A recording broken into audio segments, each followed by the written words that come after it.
네. 자, 지금 아시아 증시에서도 항생이 막 열린 것 같습니다. 거의 한 1% 가까운 상승세를 보여주고 있고, 니케이도 한 0.5%, 국내 증시가 좀 더 아주 강하게 움직이고 있는 상황입니다.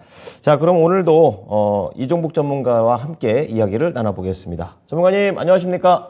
예, 안녕하십니까. 이종복입니다. 네. 우선 이제 미국장이 전강 후약 약간 이런 느낌이어가지고 미국장보다는 국내장이 좀 더 견조한 거 아닌가 이런 생각도 들고요. 또 어제 말씀해 주신 것 중에 특징주로 마인드랩 좀 말씀해 주셨는데 오늘 굉장히 날아가는 분위기입니다. 거기에다가 이 감기약으로 연결시켜 주셨던 제약주 오늘도 좋고요. 반도체 특히 2차 전지는 오늘 미국장에서 테슬라가 좀 약해갖고 국내장도 안 좋지 않을까 이런 생각을 했는데 2차 전지 견조한 흐름입니다. 오전장 어떻게 평가하십니까? 좋죠, 여러분. 예, 해외 시장 강세, 국내장 양호인데 우리 진행자도 얘기가 들어왔듯이 해외 시장 상승폭이 좀 둔화됐죠. 이게 오바해서 그래요, 여러분. 근데 제가 봤을 때는 나스닥 시장이 12,200을 주고 11,800으로 밀어놨다가 지금 또 뭐 조금 실감실감 올라가려고 하는 것 같은데 경계감이에요. 이 경계감은 제가 봤을 때는 파웰이 어느 정도 좀 누그러뜨려주지 않겠냐 정도 여러분들한테 얘기할 수 있고, 한 가지 중요한 건 대신 이건 이제 뭐 다음 달에는 꺾일 거니까요. 이 물가가 이제 6으로 나왔고, 그 다음에 이제 7.1로 나왔지 않습니까? 요게 이제 7 이하로 나왔었으면 아마 안 밀렸을 거예요, 여러분. 근데 이제 어쨌든 간에 7.1로 예상치보단 떨어지게 나왔는데, 아직은 좀 제가 봤을 때 이건 저의 전망이에요. 아직은 조금 높아요. 그래서 약간의 경계감 정도가 있는 것 같다. 이렇게 얘기해 드릴 수 있고, 국내장은 박스권이죠.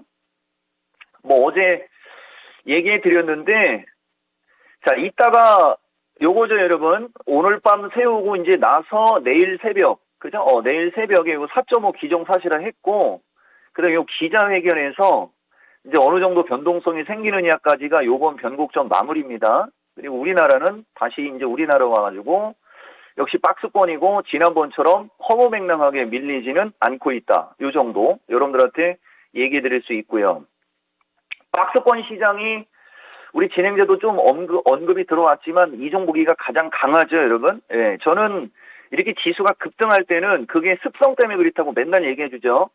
주식을 쭉 갖고 가라고 하는 스타일이 못 됩니다. 대신 종합이 이제 60일을 돌려가지고서 우상향으로 풀었을 때는 이제 쭉 들고 가야 되겠죠. 근데 지금처럼 60일 선이 어쨌든 밑에 방향을 가리키고 있을 때는 주식을 쭉 들고 가는 게 불리하다. 요 정도는 한번 실전 기법으로 한번 여러분들한테 얘기해 드렸고, 오늘장 특징은 섹터별 주도주급이 강한 게 특징입니다. 뭐 대표적으로 지금 반도체 쪽에서는 삼성전자, 대신 삼성전자는 1% 올라가지만 뭐 원익에서부터 60일을 완벽하게 찍었죠. 4%. 요 시간에는 이제 제가 하나마이크론도 한번 슬쩍 얘기해 줬는데 요거 아까 8% 올라갔었어요. 어쨌든 섹터에서 반도체 섹터는 조금 있다가 제가 후장 전략에 좀 디테일하게 얘기해 드리고, 섹터별 주도주급이 강세고 전체적으로 양호합니다. 오늘장 특징을 갖고 얘기해 드리면. 그래서 뭐 특별하게 오늘은 여러분들한테 뭐 특징주로 얘기할 건 없고요. 이따가라도 얘기할 수 있는 종목들 자체가 다 특징주고 공략주에 들어가는 거니까 그쪽을 여러분들이 좀 유심히 살피시면 될 것 같고, 태양광도 마찬가지고, 그 다음에 화이브지 같은 게 이제 오늘장도 올라가는데, 화이브지 같은 것은 오늘장 좀 눌렸으면 상당히 좋았을 텐데, 왜냐면은 조금 더 싸게 사는 게 좋거든요. 그래서 어쨌든 오늘장은 섹터별 주도주급이 전체적으로 강하다. 이렇게 말씀드릴 수 있습니다. 네. 자, 아무래도 이제 특징주하고 공략주에 대한 부분을 좀 고려해보자라고 얘기해 주셨기 때문에, 이 다음부터 듣는 얘기가 더 중요할 것 같습니다. 얘기 이어가 주시죠. 312죠, 여러분. 예. 312 돌파에, 이게 더 중요해요, 저는, 여러분. 보세요, 여러분. 숫자를 보시면, 다른 거 보지 말고, 숫자만. 여기 31이라는 숫자 동안 밀리고, 여기 32일이라는 숫자 동안 올라가고, 지금 박스권을 그리고 있는데, 박스권을 그리는 것도 23일째. 그럼 이중바닥으로 올라간 게 23일이에요. 제가 이거 미스터 진단에서 시황 전략 얘기해주면서 변곡점 얘기할 때 오늘 변곡점하고 그 다음에 이제 여기서 박스권에서 왔다 갔다 하겠죠, 여러분? 10일 정도 뒤. 그러니까 이제 앞으로 10일 동안은 종목들 기똥차게 움직일 겁니다. 오늘 파웰이 초반 안 치면. 그래서 312 돌파, 그 다음에 310 지지. 310 정도 지지만 나와줘도 310 정도 지지만 나와줘도 파웰이 뭐 이상한 얘기를 안 할 수 있어라는 기대감이 있는 거예요, 여러분. 지금도 보시면은 311.85 찍었죠? 10시 20분에. 312짜리가 저항이고요. 그 다음에 이제 밀릴 때 이따가 항생하고 지금 중국은 조금 밀려요. FTSE 차이나 A50. 310 언저리까지 만약에 밀렸다가 다시 올라가면서 뭐 311이나 뭐 이쪽으로 올라가주면 오늘 파웰도 그렇게 무서울 게 없습니다. 다만 이제 310짜리를 깼을 때는 아직까지는 약간의 경기감 정도가 남아있을 수 있다 정도. 그래서 그럴 때는 이제 여러분들이 공략을 할 때 종목을 잘 골라야 되거든요. 제가 이제 그 부분도 얘기해 드릴 겁니다. 8분이라는 시간이 나와 있네요. 지금 딱. 자, 포트폴리오의 중요성에 관해서 말씀을 드리면서 여러분들한테 몇 가지만 얘기해 드리겠습니다. 어제 전망을 했어요, 여러분. 틀릴 수도 있다라고 얘기했지만 어쨌든 긍정적인 전망으로 여러분들한테 제가 얘기한 것 중에 가장 중요한 게 환율, 외환 변수. 지금도 역외 환율이 1296원인데 환율이 역외 환율이 중요해요, 여러분. 역외 환율이 1320을 넘어가지 않는다. 파웰이 막 떠들어댈 때 그럼 문제가 안 생겨요. 그렇지만 이제 환율이 지금 상태에서는 1280까지 아예 그냥 확 그죠? 밀리면 지수도 강세 전략을 줄 수 있을 거예요. 근데 아직은 지수의 강세 전략은 아직은 아니고 종목의 강세는 나올 수 있다, 여러분. 그래서 포트폴리오 중요성 얘기해 드리는 거고, 자, 지금부터 이제 몇 가지만 얘기해 볼게요.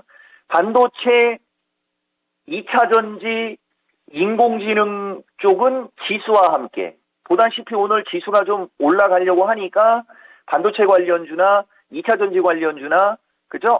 요런 종목들이 움직임이 좋고, 인공지능도 이제 요거는 끝을 내야 될 것 같아요. 마인즈랩이라는 주식은 제가 여러분들한테 지난주까지 유독 메타버스 기반을 얘기 좀 많이 했죠. 마인즈는 인공지능 기반형의 메타버스 관련주라 기똥차게 움직인 겁니다. 최근에. 이 종목이가 여러분들한테 로봇, 인공지능 관련주 얘기할 때는 뭐 로보티즈, 최근에는 뭐 로보스타 막 이런 얘기를 많이 했다라고 했죠, 여러분. 근데 이런 종목은 지수와 함께, 그 다음에 아까 얘기했듯이 뭐 메타버스나 이런 기반형, 왜냐면 요새 메타버스가 움직임이 좋았잖아요. 그게 인공지능과 같이, 그죠? 그렇게 엮이는 그런 주식들이 지금 되게 잘 올라갔거든요. 그게 포트폴리오의 중요성하고 연결이 되는 겁니다. 그래서 이제 마인즈 같은 경우는 이제 오늘 많이 올랐으니까 이제 더 이상은 얘기 제가 안 할 거고, 그런 걸 우리가 알고 있으면 투자 수익을 극대화하는데 유리하다, 이런 말씀 드리는 거고. 자, 이제 LG 엔솔은 여전히 세지 않죠. LG 엔솔은 세지 않아도 이제 121선이 밑에서 받치고 있기 때문에 이런 게 이제 그런 거예요, 여러분. 종합이 만약에 305 쪽으로 밀리거나 303이나 302 쪽으로 밀렸다.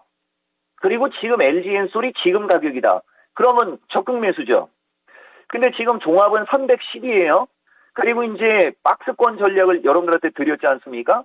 그러면 이제 종합이 여기서 가봤자 이제 한 315에서 320 정도까지는 올라갈 여력이 있는데, 그쪽으로 올라갈 때 LG 엔솔은 가봤자 52만 원 수준. 그거 이상 세게는 치고 올라갈 수가 없다는 거죠. 그러니까 여러분들이 종목을 공략을 하고 포트폴리오를 꾸릴 때 제가 정말 얘기 많이 했죠, 여러분들한테. 대형주 쪽은 지수와 함께. 근데 지금 지수가 이 장은 한 300 초반까지도 밀렸으면 좋았을 텐데라는 얘기를 많이 하죠. 그리고 위로 올라가면 한 320 수준 정도 나온단 말이에요. 그럼 지금은 딱 중간 가격이란 말이에요.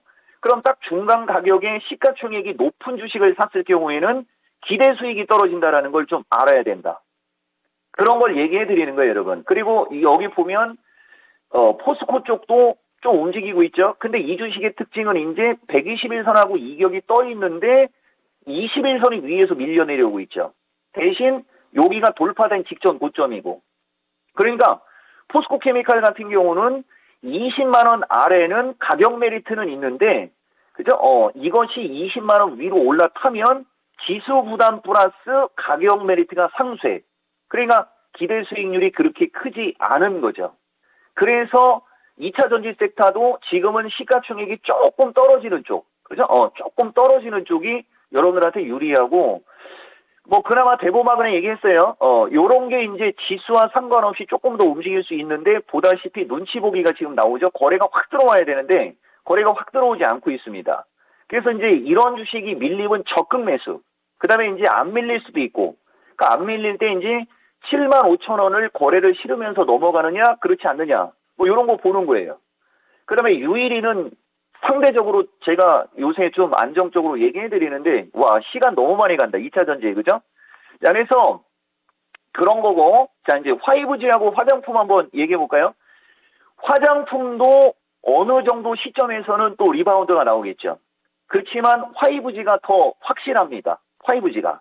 그래서 제가 얘기해 주고 싶은 것은, 반도체, 2차 전지, 인공지능 등은 지수와 함께 보면서 지수에 올라갈 여력이 좀 커 보일 때는 2차 전지 쪽이 조금 더 유리. 지수에 올라갈 폭이 조금 거시기 할 것 같을 때는 반도체나 인공지능 기반형, 이쪽이 조금 더 유리. 그 다음에 5G, 화장품 등 리오프닝 관련주는 중국 시장 보면서. 그러면 지수가 약간 부담갈 것 같을 때 이제 그쪽이 확 올라가겠죠. 그 다음에 메타버스하고 제약주 막 이런 것은 지수 아랑곳하지 않고 무조건 제일 좋은 쪽, 그쪽이. 대신 추세 패턴을 좀 잘 볼 줄 아셔야 된다는 얘기 여러분들한테 해드리는 거고요. 그러면 메타버스하고 제약주나 이런 콘텐츠 기반형 같은 주식은 지수가 좋아도 좋을 수 있고 지수가 나빠도 좋을 수 있고, 양수 겸장, 그죠? 양수 겸장. 그 다음에 태양광 풍력 관련주 쪽은 지수와 함께 보되, 반도체, 그 다음에 뭐죠, 여러분? 2차 전지, 인공지능 쪽이 좀 비리비리할 것 같을 때가 오히려 이제 에너지 기반형이 조금 더 유리할 수 있고, 그쪽이 좀 세게 갈 때는, 에너지 기반형은 조금 더 탄력은 주춤할 수 있다. 요렇게만 본다면, 그죠? 예, 그냥 지금 시장은 뭐, 대응하는데 전혀, 무리가 없을 것이다. 여러분들한테 요렇게 말씀드리는 거고, 시간이 조금 남았으니까 오늘 파웰 관련한 얘기 좀 한번, 그 얘기를 해드려야 되겠네요, 여러분. 어차피 파웰 별거 없을 거라고 저는 얘기했죠, 여러분. 여기 보다 보면 제가 일요일 날 공개 방송 진짜 자주 한다고 그랬죠, 여러분. 지난주 일요일이에요, 여러분. 그러니까 한 3, 4일 전 일요일 날 제가 메타버스 기반형하고 이 미국의 제약주 관련해가지고 브리핑을 엄청나게 많이 했거든요. 보시면 제가 예전에도 한번 얘기했는데, 아까 우리 진행자가 테슬라도 얘기했으니까, 테슬라는 CEO 리스크라는 얘기를 제가 2년째 하고 있고요. 테슬라는 완전 꺾였죠. 근데 완전 꺾였어도 우리가 가격 법칙이라는 게 있고 추세라는 게 있기 때문에 어느 정도 밀리면 기술적 반등은 나올 수는 있을 거예요. 대신 기술적 반등 수준. 그 다음에 시간이 별로 없네요. 애플도 올라탔는데 음봉 막 이렇지만은, 보세요, 여러분. 저는 지금 제약주가 중요하니까. 자, 암젠 밀려도 상승 추세, 바이오젠 밀려도 상승 추세, 머크 밀려도 상승 추세, 화이자 밀려도 상승 추세, 사노피 밀려도 이건 급반등, 모더나 가장 차트가 안정적이죠. 그 다음에 아스트라제네카 무지막지하게 올라갔죠. 모더나 관련주가 상대적으로 유리합니다.